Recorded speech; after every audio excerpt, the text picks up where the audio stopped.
All right, welcome everyone, and thank you for joining us this evening for tonight's program, Mix It Up, Cocktails and Mocktails.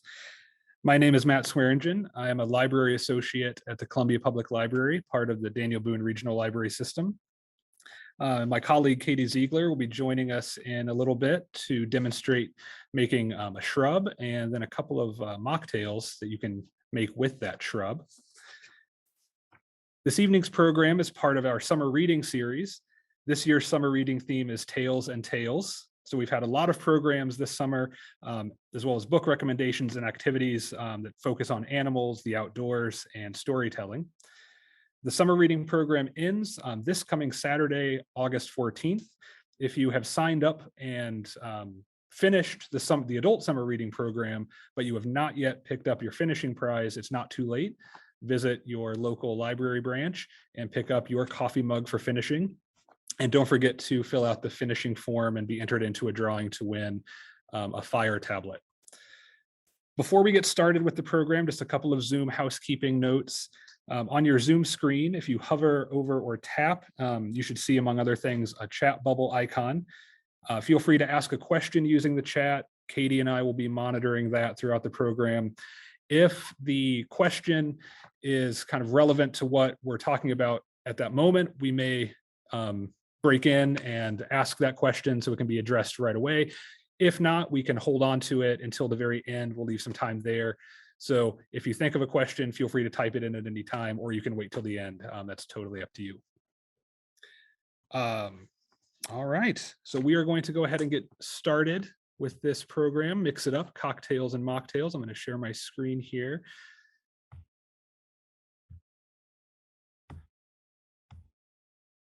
All right. So just to get this out of the way at the beginning, what is a cocktail or a mocktail? Basically, for our purposes tonight, a cocktail is any kind of mixed drink. It could be a combination of alcohol, or if you're making a mocktail, no alcohol. And then any number of mixers, fruit juices, tonic water, shrubs, otherwise known as drinking vinegar. And that's something that Katie is going to demonstrate making in a little bit. You could use club soda, ginger beer, add a garnish if you're feeling particularly fancy.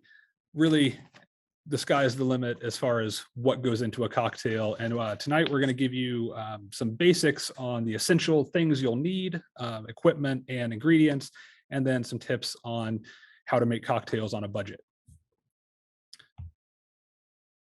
So for cocktail essentials, some of the necessary equipment will be a shaker.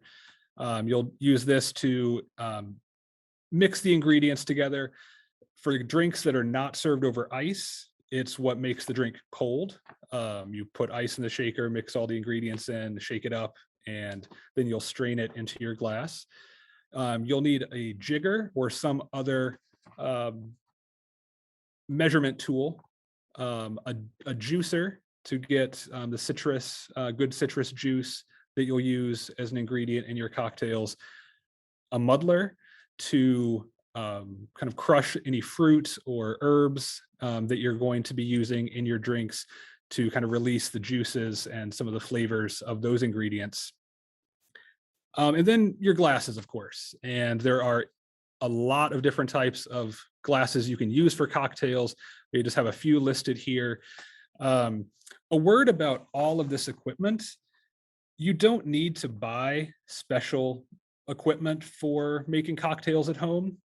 You can if you want to. There are a wide range of all of these items, as well as other things that you can buy, and some are not fancy, some are very fancy. You can spend a little or a lot, or you can use things you already have around the house. For example, if you don't want to buy a shaker, you can use something like a mason jar. You can put the ice in there, put in your ingredients, screw on the lid, shake it up. As long as you have something that you can put on top to strain the solids out, then that will be perfectly good as a shaker.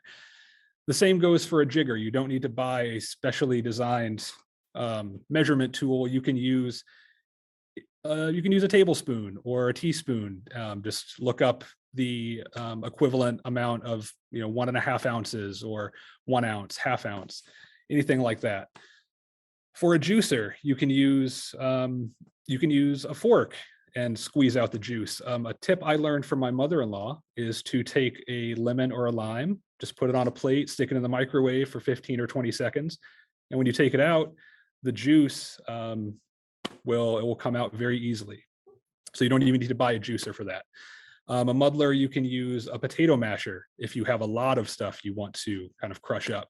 You can use the back of a spoon. You can use a lot of different things. And for glasses, you don't need to buy special glasses for each type of cocktail. If you have a particular type of glass you really like, just use that. It can be fun if you're having people over to have the special types of glasses, and that is fun. So if you want to do that, that's great.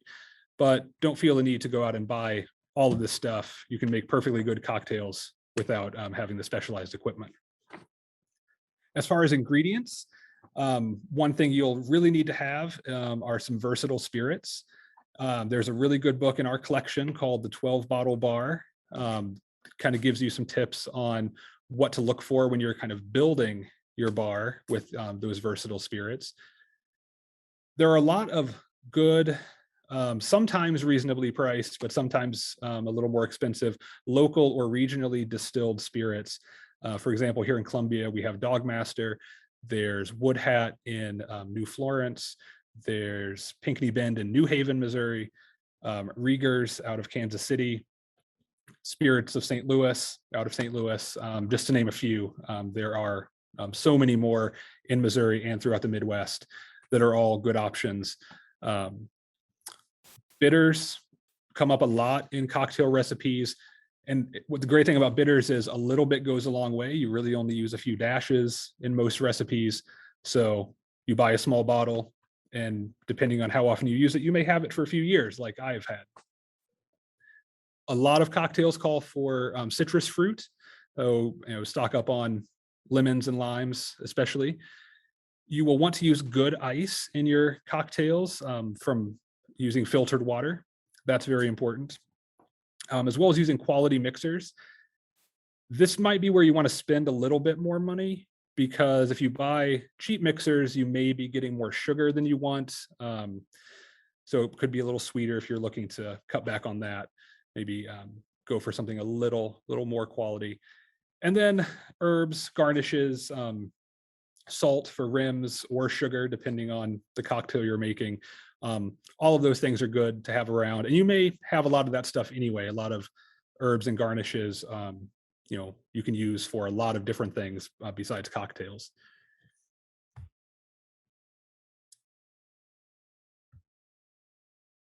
Now, as far as making cocktails on a budget goes, one good thing, and this is also something that Katie is going to talk about, is make your own shrubs, syrups, or infusions from scratch.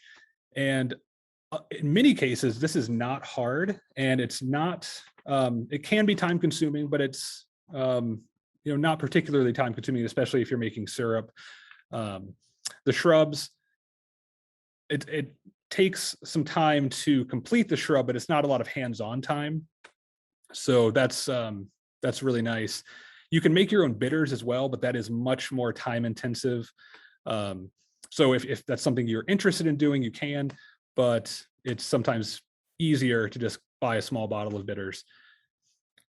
If you want, you can grow your own herbs. That's a good option to avoid spending a lot of money at the grocery store, especially when you do buy herbs at the grocery store. You probably will get more than you really need. So then you have to find a use for them or risk wasting them. So growing your own herbs, if at all possible, is a great way to save a little bit of money. Avoid the top shelf when you go shopping for spirits. It's not to say you shouldn't ever buy things on the top shelf. There's a lot of good stuff that costs a lot of money. But if you're looking to save money, there's a lot of good alcohol available for kind of a mid-level price, and it's not going to taste strong enough that you're not going to want to drink the cocktail you make. It's going to blend well with the other ingredients of your cocktail. So, shop the top shelf if you want to, but yeah, if you're looking on a budget, definitely go for the mid-range. And buy versatile spirits and mixers. And what I mean by versatile here is actually two things. One, you may want to look for something with more of a neutral flavor. So something like vodka that when you mix with other ingredients doesn't have a lot of flavor of the alcohol coming through. That's why vodka is an extremely popular choice for a lot of cocktails. It just takes on the flavor of whatever you mix it with, if it's not extremely cheap. And the same goes for some whiskeys or rums. Also, try to avoid buying more single-use spirits. So a lot of your flavored spirits, those are perfectly fine if you want to make a particular cocktail, but a lot of those you can make one or two drinks from, and then if you don't want to make that anymore, you have all of this coconut rum or orange vodka on your shelf, and you may have been able to save a little money and buy something else that is a little more versatile. And the same goes for mixers as well. It's also good to use in-season produce, especially from local sources. So hit up your farmer's market in the summertime, buy seasonal berries, seasonal fruit and vegetables. It's a great way to support local producers, and also ensure that you're going to get more flavorful products for your drinks.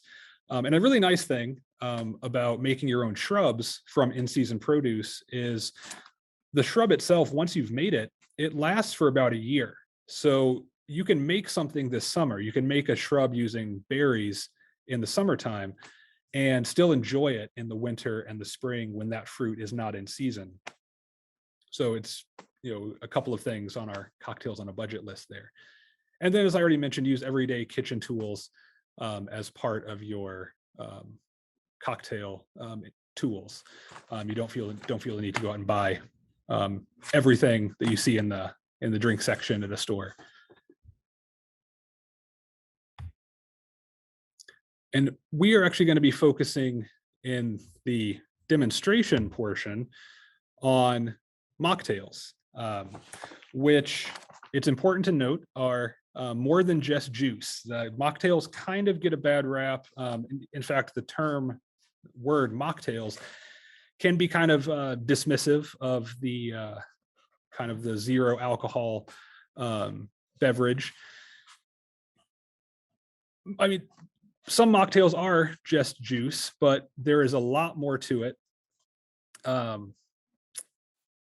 Mocktails are really kind of having a moment right now. There are several bars. I don't know of any locally, but there are bars throughout the country that either specialize specifically in mocktails or include a good list of mocktails on their bar menu for people who want to go out with their friends, but just choose for many reasons to not consume alcohol. So a lot of the tips we've already gone over for making cocktails apply to mocktails as well. Making your own mixers, growing your own herbs, all those other things. And one thing that is not included in the cocktail list is you may want to invest in some zero alcohol spirits if you're looking to mimic certain flavors. For example, the smokiness of a whiskey or the botanical flavors of gin. There are quite a few zero alcohol spirits on the market today. A few brands include Monday. They make a zero alcohol whiskey and a zero alcohol gin. Ritual makes a zero alcohol vodka. They make whiskey. They make tequila. There's Seed Lip, which makes a kind of a botanical zero alcohol spirit. A lot of this would not work if you're on a budget. Many of the zero alcohol spirits are fairly pricey. They are comparable to a top shelf spirit. So it really would be an investment, but it is a possibility if you are looking to mimic those particular flavors. And we have featured here some of the recipe books that we have in our library. Katie has put together a book list that is on our online catalog. It's there. It was published earlier today. We will also send you all the link to that, so you don't have to go hunting for it on our website. It's full of books with mocktails, cocktails, a lot of stuff that we're talking about tonight, so you can see kind of what the library has to offer in those areas. And now I'm going to stop sharing my screen. I'm going to turn it over to Katie, who's going to do some demonstration for you.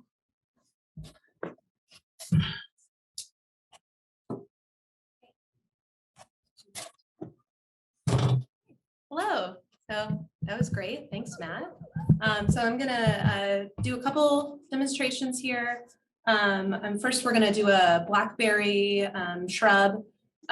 Shrubs are really cool. I got into them last year when we were all staying at home. They have roots in Turkey and the Persian Empire, and they made their way through trading routes to the UK and then to colonial America. They had a big boom in the temperance era in the US, and now they've kind of come back with this whole craft cocktail movement. So let's get started. Okay, so I have some blackberries washed here. It's about 12 ounces, a cup and a half. So I'm gonna put these in the bowl. And then here I've got a cup of granulated sugar. You can use other kinds of sugar. I've seen recipes for honey, raw cane sugar, all sorts. Just something that's gonna help the berries break down. This step's called macerating.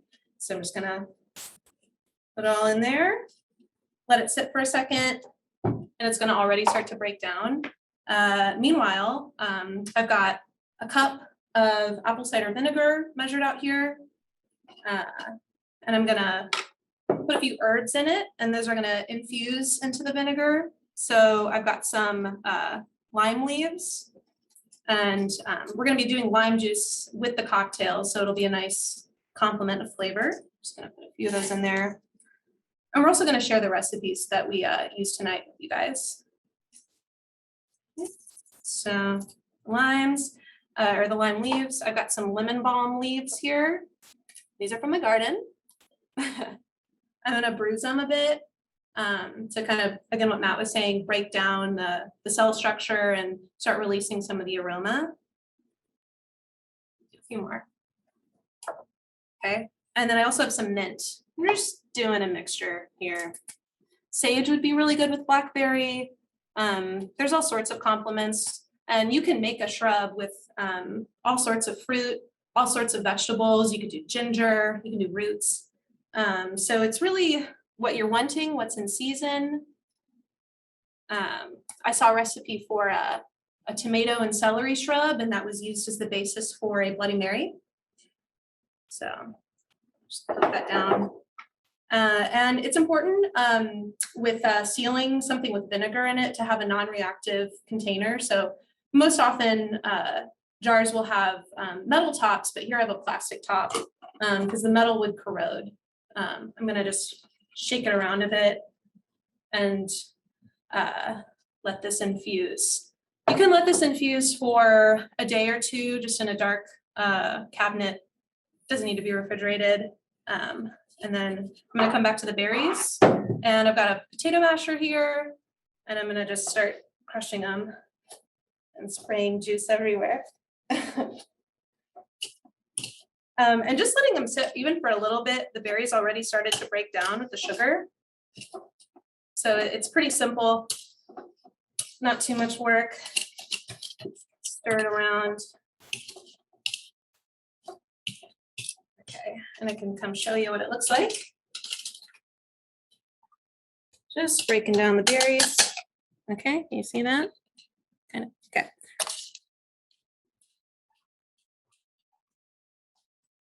So I'm gonna put this on a lid on it, and you want this to sit in the fridge for a day. You do 2 days. It's important it has a lid on it, and then it's in the fridge.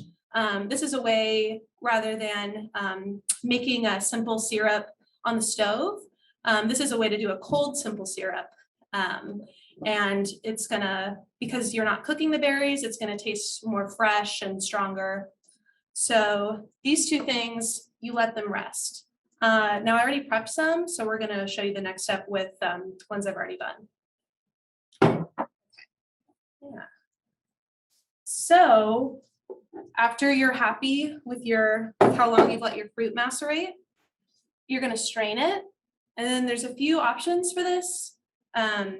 You can use a fine mesh strainer here. And you can even get more out of it if you add a couple layers of cheesecloth to this, and you can really squeeze the mixture and get as much syrup out as possible. And that's really important to get as much syrup as possible, because you don't want to have too much vinegar and not enough syrup. So ideally you get as much as possible. I also brought this nut milk bag.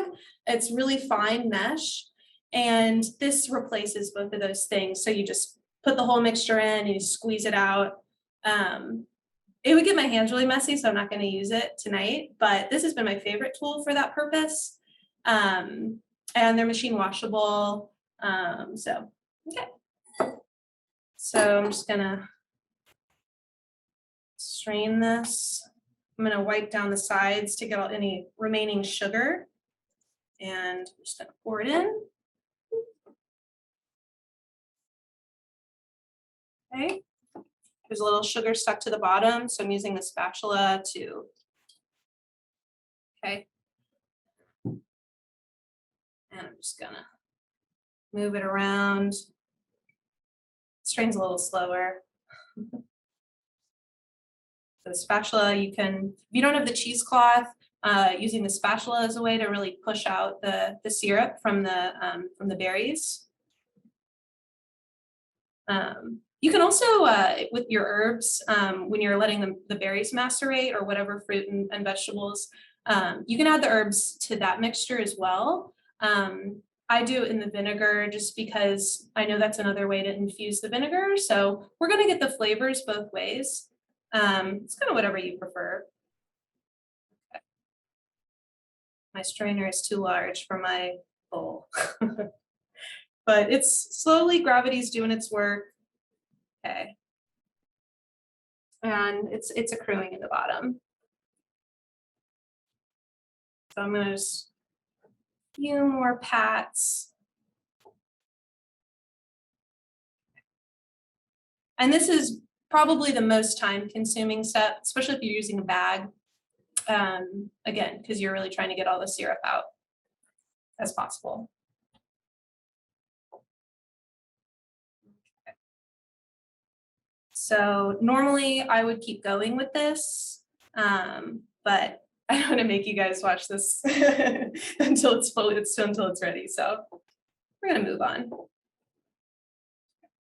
Just a few more pats. Okay. Great. So the next step would be to add the vinegar. This a couple days ago, let's see, yeah, this is the one I did yesterday, sorry. So the same herbs are in here that I added to this, and I'm just gonna, let's see, take them out. You can use the strainer through this step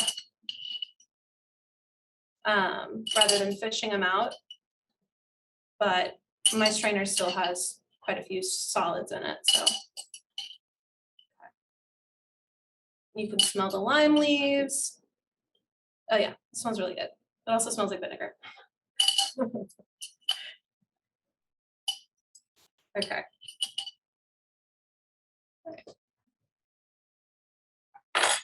So I'm just gonna add the vinegar to this, and I'm gonna just kind of do a bit of it because there's not enough syrup yet.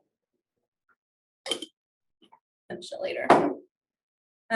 So once you have this combined, I'm gonna stir it around a bit.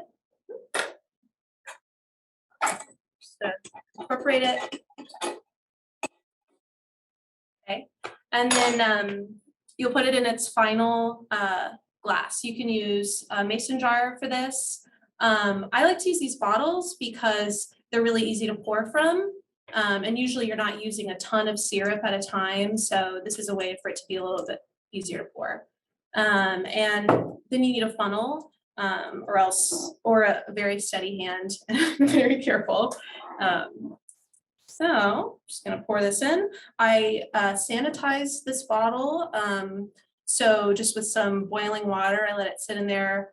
You can also buy commercial sanitizers. That's important for this keeping, especially in the for the long term. You want to get all of the bad germs and potential contaminants out of it, and sanitizing will do that. So, okay. All right, and this would make more if I had strained all of the syrup. The last one I made, it went to about here with about the same amount of fruit. So obviously there's more to go. But I'm gonna close it up. I'm gonna put a label on it with the date and the ingredients. So maybe you're doing multiple shrubs and you want to remember what herbs you put in this one.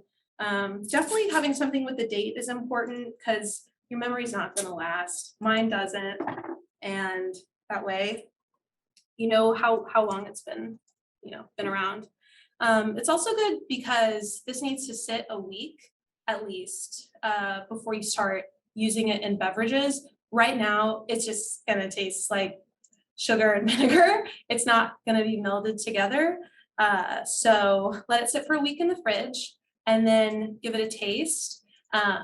If you let it go even longer, the flavors are going to meld even more and it's going to be more cohesive. So this is our shrub. Next, I'm going to show you a couple different mocktails. So let's see here. Okay, I'm gonna look at my notes. Okay, so this first one is gonna be really pretty. We're gonna use some egg whites to make a foam on top, and we're gonna put them in these nice glasses. The egg white, if you're vegan or maybe you're worried about food contamination, or not food contamination, but E. coli or whatever, you can always use aquafaba. It's the liquid left over from cooking chickpeas, and that is a way to get a nice foam as well. So let's see. Okay, so first we're gonna add some shrub. This is one I've made already. This is a blueberry. I think there's some thyme in here. There's all sorts of stuff. I'm gonna measure it with this jigger. So I'm gonna do an ounce of shrub, and this is gonna be for 2 drinks. So it's really strong stuff.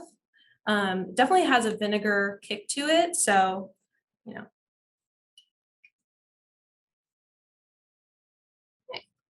that's an ounce, right?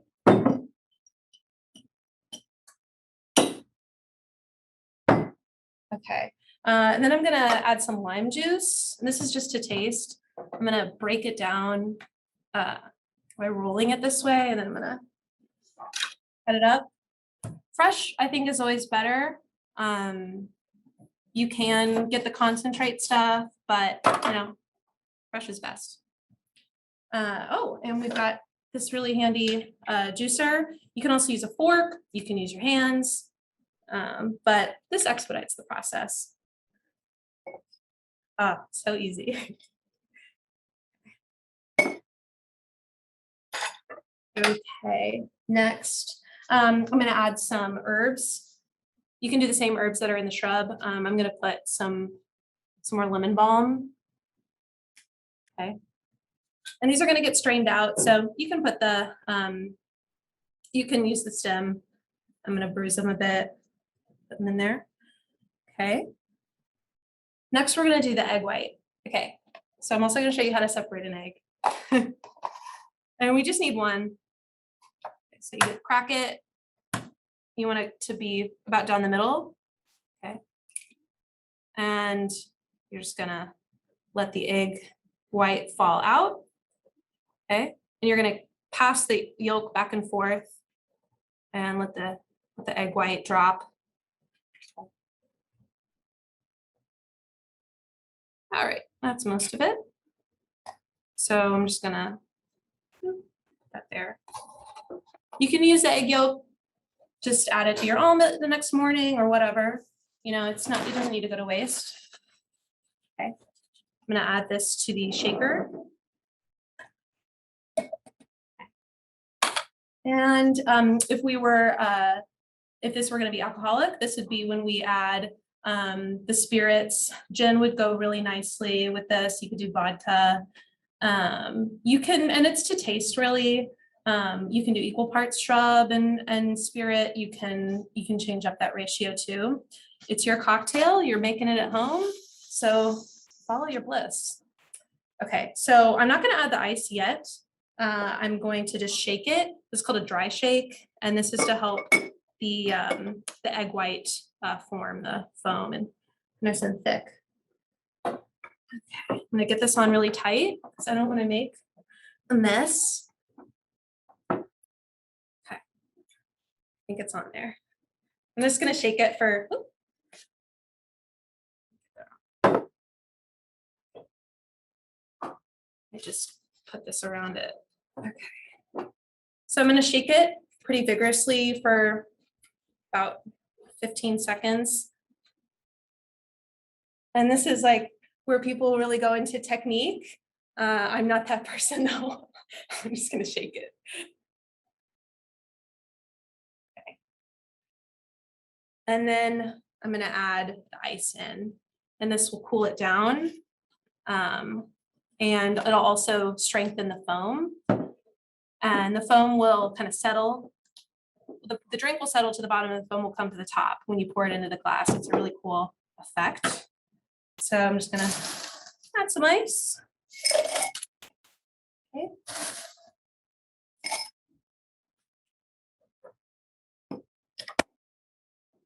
Okay.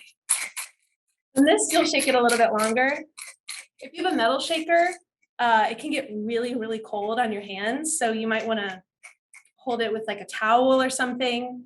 This really nice one, this glass one that Matt brought is pretty comfortable. So okay, shaking it.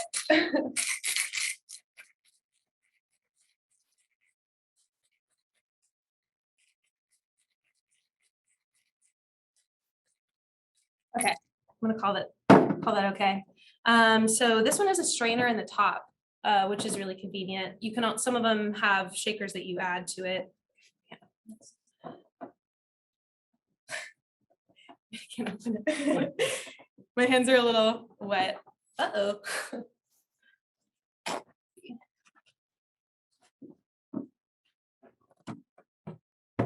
Okay. All right, and then we're just gonna separate it between the two coupes. These are most commonly used for champagne.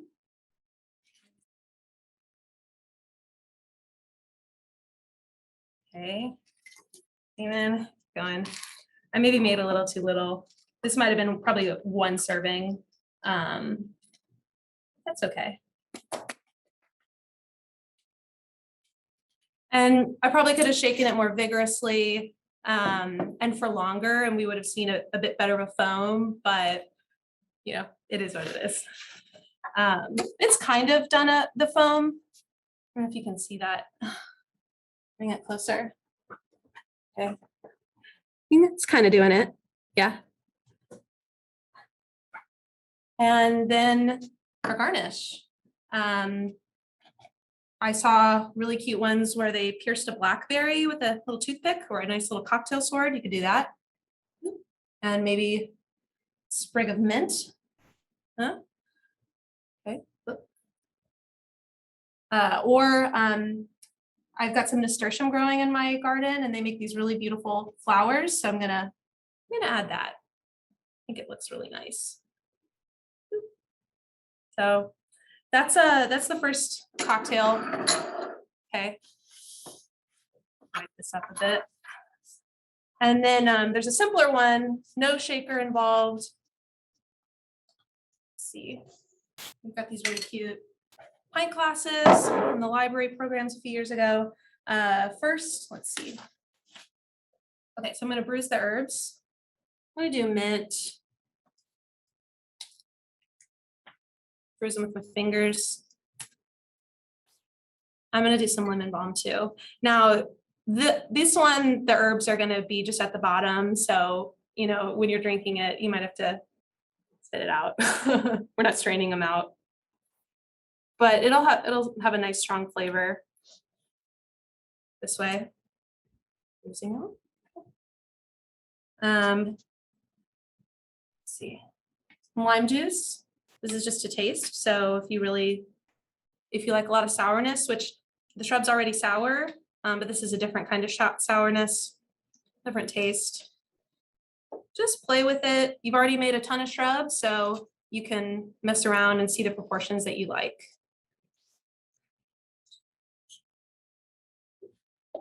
I'm gonna add the shrub syrup.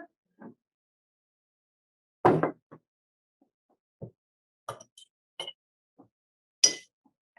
gonna do an ounce per glass.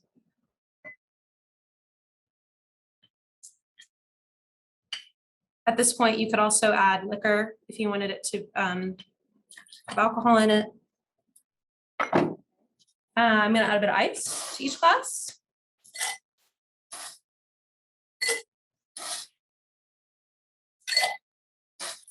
And I'm just gonna top it off with some club soda. I really like club soda rather than seltzer water because the bubbles are a little bit more vigorous and they stay with it. So.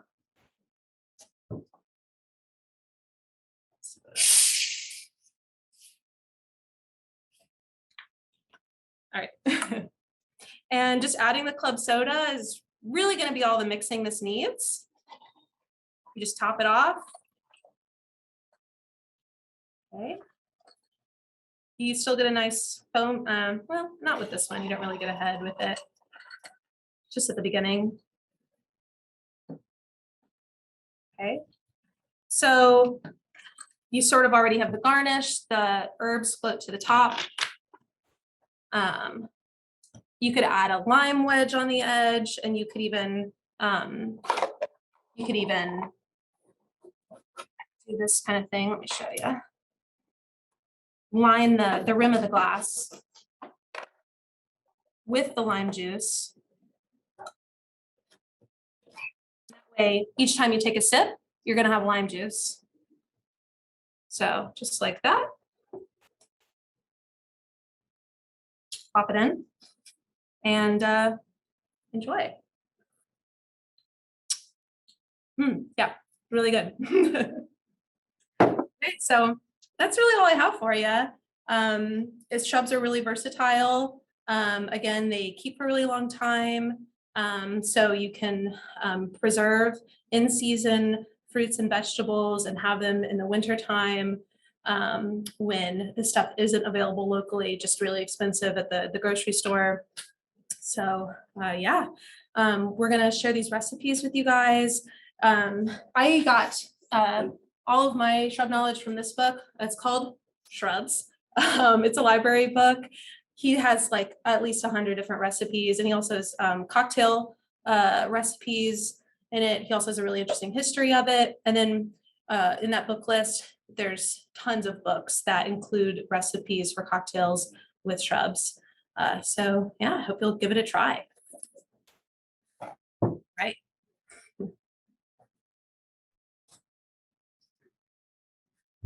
All right.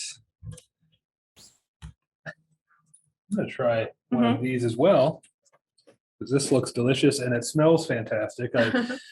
It's a shame that you all can't be with us in the room because it does smell very citrusy and minty and wonderful. Yeah, I think I'm going to make that. Yeah, as Katie said, we are going to share the book list. We also have the recipes that Katie made this evening that we're going to share with all of you. And there are a lot of recipes for pet-friendly mocktails. I shouldn't say cocktails. There are not recipes for giving your pets alcohol, but there are a lot of good dog-friendly, cat-friendly mocktail recipes, and we are going to share some of those with you. We are also there are also, you know, some of those the cat-friendly tunatini recipe I would not recommend giving to your children, but some of the dog-friendly mocktails would be child-friendly as well. It's essentially a lot of those are yogurt and different fruits blended together. So that is something that the entire family could enjoy. But we're going to share some of those options with you as well. So if you decide you want to have a fun cocktail party and have mocktails for anyone who wants one, whether they're human or not, we're going to provide those recipes for you as well. I'll share one last thing with you all.